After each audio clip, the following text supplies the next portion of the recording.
Welcome to OTT junction Bigg Boss Tamil season 7. So Vishnu அவர்கள் தன்னுடைய Instagram ஸ்டோரியில் 2 ஸ்டோரி போட்டிருக்காரு. ஒன்று வந்து ஐஷு சம்பந்தமான ஒரு ஸ்டோரி, இன்னொன்று வந்து சனம் ஷெட்டி சம்பந்தமான ஒரு ஸ்டோரி. அதுக்கப்புறமாக இன்னொரு விஷயம் என்ன அப்படின்னு பார்த்தோன்னா, பிரதீப் ஆண்டனியோட ஃபேன் வந்து விஷ்ணுவையும் நிக்சனையும் வம்பிழுத்திருக்காங்க. ஸோ அதுக்கு விஷ்ணு அண்ட் நிக்சன் ரசிகர்கள், குறிப்பாக விஷ்ணு ரசிகர்கள் அந்த பிரதீப் ஆண்டனி ஃபேனை போட்டு புலந்துக்கிட்டு இருக்காங்க. ஸோ இதெல்லாம் தான் நம்ம பார்க்க போகிறோம். முதல்ல வந்து Sanam Shetty big pass 4th சீசனில் வந்தவங்க. ஒரு 65 நாள் அந்த ரேஞ்சு, கிட்டத்தட்ட ஒரு 70 நாள் உள்ளே இருந்தாங்க. அதுக்கப்புறம் அவங்க எலிமினேட் ஆகி வெளியில் வந்தாங்க. அவங்க ஒரு இண்டிவிஜுவல் பிளேயராக அறியப்பட்டார்கள்.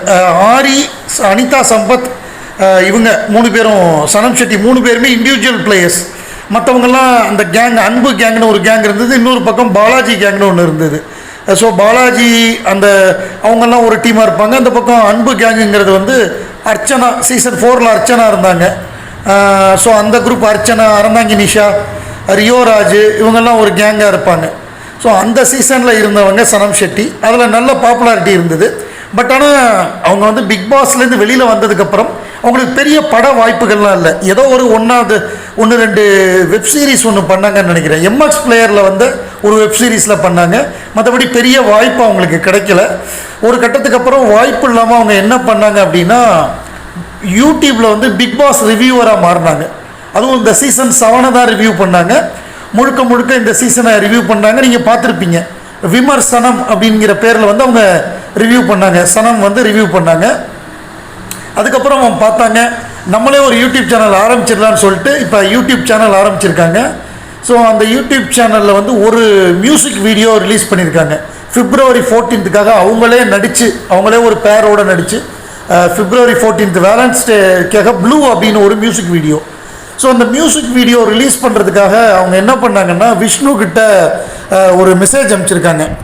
விஷ்ணுவுக்கும் தினேஷுக்கும். விஷ்ணுகிட்ட என்னென்னா, இந்த வீடியோ ரிலீஸ் ஆகுது, நீங்கள் கொஞ்சம் உங்களோட பேஜில் வந்து இதை வந்து ரிலீஸ் பண்ணி கொடுக்கணும்.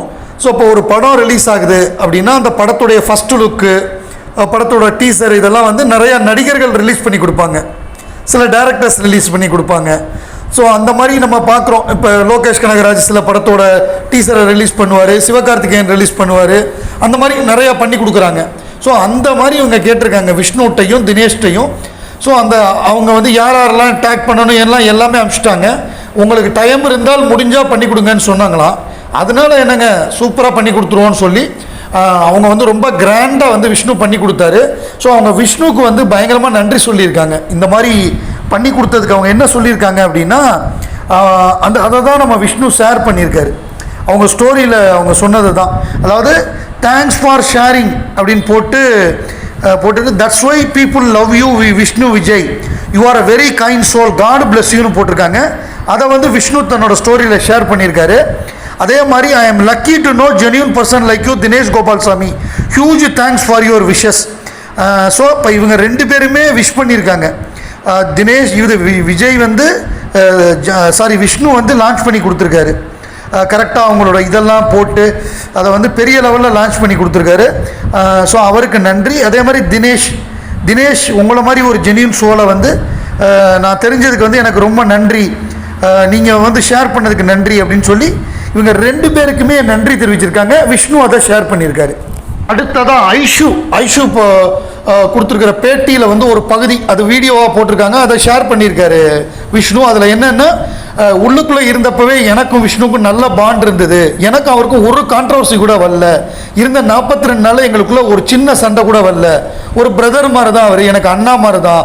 ஸோ அவர் வெளியில் வந்ததுக்கப்புறமும் எனக்கு நல்லா அட்வைஸ் பண்ணார். அவரோட பாண்டிங் நல்லா இருக்குது, நல்லா மோட்டிவேட் பண்ணுற மாதிரி ஜாலியாக ஜோவியலாக பேசினார். ஸோ விஷ்ணு அண்ணா எனக்கு ரொம்ப பிடிக்கும் அப்படின்னு சொல்லி அவங்க ஐஷு சொன்னதை வந்து அவர் ஷேர் பண்ணியிருக்காரு. ஸோ அவரும் இந்த பிரதர் அப்படின்னு அவங்க போட்டு பண்ணியிருக்கிறது அவரும் லைக் பண்ணி அதை ஷேர் பண்ணியிருக்காருன்னா அவருக்கும் அந்த பாண்டிங் பிடிச்சிருக்கு அப்படின்னு அர்த்தம். ஸோ அது வந்து ஒரு நல்ல விஷயம். ஏன்னா ஒருத்தங்க வந்து என்ன சொல்கிறது, டவுனாக இருக்கிறப்ப அதை மோட்டிவேட் பண்ணி, கவலைப்படாதீங்க எல்லாம் சரியாக போயிடும், கொஞ்ச நாள் தான் அப்படின்னு சொல்லி அவங்கள மோட்டிவேட் பண்ணுறது ஒரு நல்ல விஷயம். அதை விஷ்ணு பண்ணியிருக்காரு. ஸோ இந்த 2 பேருமே விஷ்ணுவை பற்றி நல்லா சொல்லியிருக்காங்க. அது ஒரு பாசிட்டிவான ஒரு விஷயம். பிரதீப் ஆண்டனி ரசிகர் ஒருத்தர் வந்து ஒரு போஸ்ட் போட்டிருக்காரு. அதாவது என்னன்னா, Pradeep Antony was invited to share is experience being school topper and how to balance studies and other extra curricular activities. Clowns like Nixon, Vishnu, etc. were invited to entertain college students. The difference போட்டுக்காரு. அதாவது என்னன்னா, பிரதீப் ஆண்டனிய வந்து ஒரு school class டாப்பரா இருந்துட்டு கிளாஸ்ல first mark வாங்கிட்டு எப்படி வந்து extra கரிக்குலரையும் படிப்பையும் மேனேஜ் பண்றது அப்படின்னு அவங்களுக்கு வந்து சொல்லி கொடுக்கறதுக்காக அவரை கூப்பிட்டுருக்காங்க. பட் ஆனா விஷ்ணு மற்றும் நிக்சனை வந்து என்டர்டெயின் பண்ண கூப்பிட்டுருக்காங்க. இதுதான் வித்தியாசம். அதாவது என்டர்டெயின் பண்றது ஏதோ கேவலங்கிற மாதிரி போட்டிருக்காரு. பிரதீப் ஆண்டனி என்டர்டைன்மெண்ட் இண்டஸ்ட்ரியில தான் இருக்காரு, அது புரியாம இவர் போட்டிருக்காரு. அதுக்கு கீழே பதில்களை பார்த்தோம்னா, because Pradeep is a speaker and director, Nixon Vishnu are actors அப்படின்னு போட்டிருக்காங்க. தெரிஞ்ச வேலைக்கு தான் கூப்பிடுவாங்கன்னு ஒரு பதிலடி. அதுக்கு அவர் you mean to say Pradeep is not an actor dude அப்படின்னு கேட்டிருக்காரு. சோ அதுக்கு என்ன பதில் வந்திருக்கு அப்படின்னு பார்த்தோம்னா, no no no better speaker and director அப்படி சொன்னேன் அப்படின்னு அவங்க சொல்லிட்டாங்க.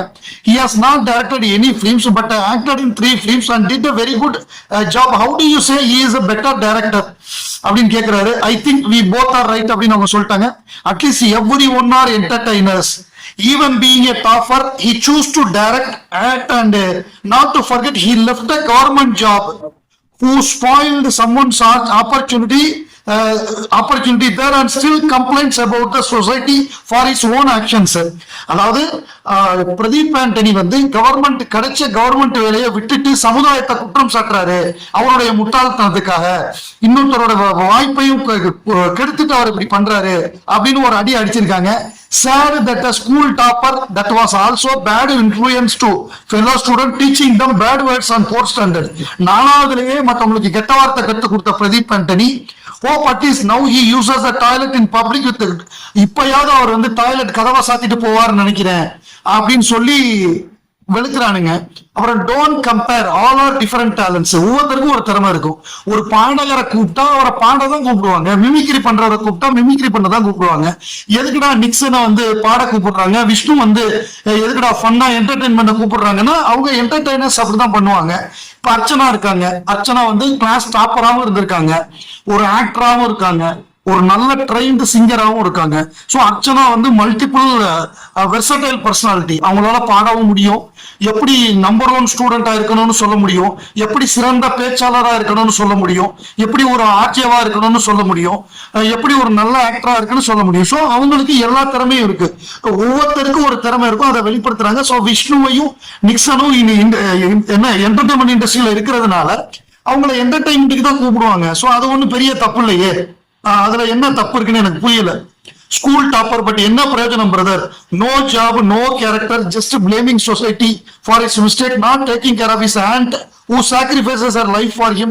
He lost all his BB money in casino. இதுக்கு மேல என்னத்த சொல்ல? ஆமா, அந்த கோவால போய் கேசினோல சூதாட்ட மாதிரி எல்லா படத்தையும் காலி பண்ணாரு. சோ அததான் சொல்லியிருக்காங்க, இவரோட எல்லா பிரச்சனைகளுக்கும் அவர் தான் காரணம், இவர் அடுத்தவங்களை குற்றம் சாட்டுறாரு அப்படின்னு. அடே அவங்களாவது என்டர்டைனர்ஸ் தான்டா, அதுக்கு தாண்டா கூப்பிடுவாங்க, யாருடா நீங்கெல்லாம் அப்படின்னு சொல்றாங்க. அதாவது இவர் என்ன சொல்றது, பிரதீப் ஆண்டனி ஃபேனுங்கிற பேர்ல பைத்தியக்காரத்தனமா உளர்னா இப்படிதான் அடி கிடைக்கும்.